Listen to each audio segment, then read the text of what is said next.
Regular desktop mice are trash.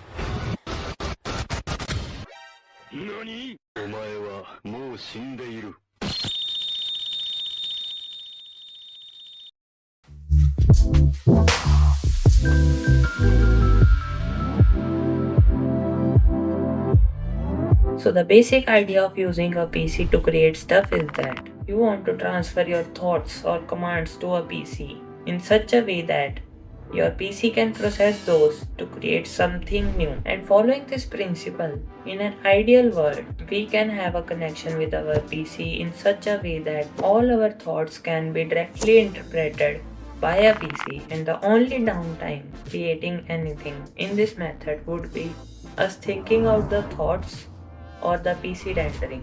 So putting this into perspective, if this thought transfer thing is 100%, then our keyboard and mouse are somewhere around here. And we would want to use more specialized ways like specialized panels, macro pads, pen tablets, etc. to get near to the 100%. So in this way, a pen tablet, which is a unconventional mean of computer input, is very useful. So discussing about it, first let's discuss where it can be used. The first category is digital drawing or conventional animation, where you have to draw out stuff. In this field, it is a must cause you cannot draw with a mouse. 3D modeling and sculpting. It depends on the type of thing you are doing in 3D.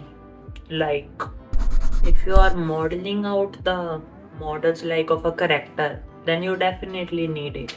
But if you are modeling like boxish type of things like this, then yeah, you might pass on it. And yeah, the most important point of this video, VFX, editing, motion graphics, photo editing, color grading, illustrations, etc. Well, it kinda depends for this also, and we will discuss about this ahead in the video. Well, that was the overview, and now we shall dive fully into the pros and cons of pen tablets.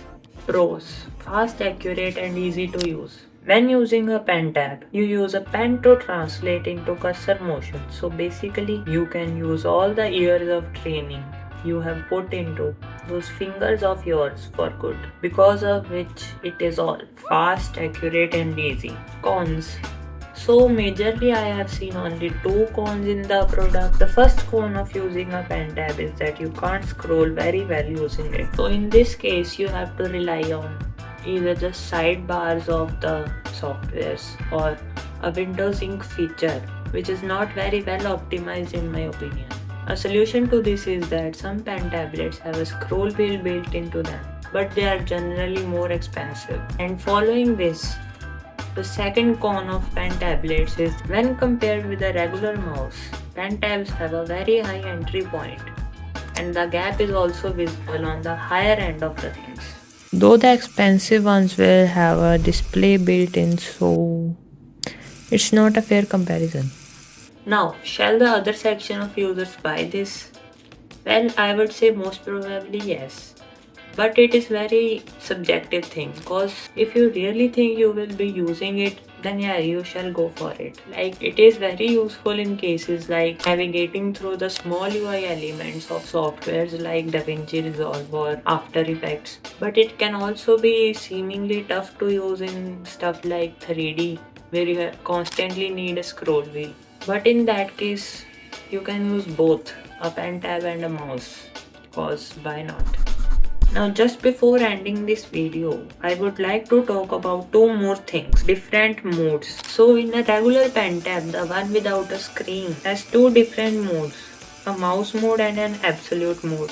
The mouse mode is essentially just like a mouse, where you pick up your pen and place it anywhere. The cursor will continue from wherever it was the place before.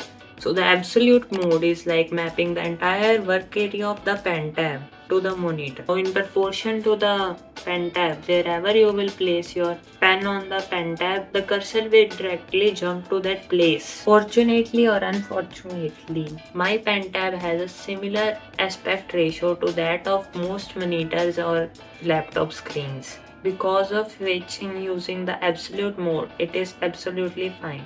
But if you have a really weird aspect ratio monitor or a multi-monitor setup, then I don't know how the absolute mode will work. And secondly, if you are going to buy a pen tab for writing notes, for teaching online and stuff, or just in general to check the amount, don't get one as small as this one. I would say go with at least 10 by 8 inch ones. And that's it. Thanks for watching till the end. Bye.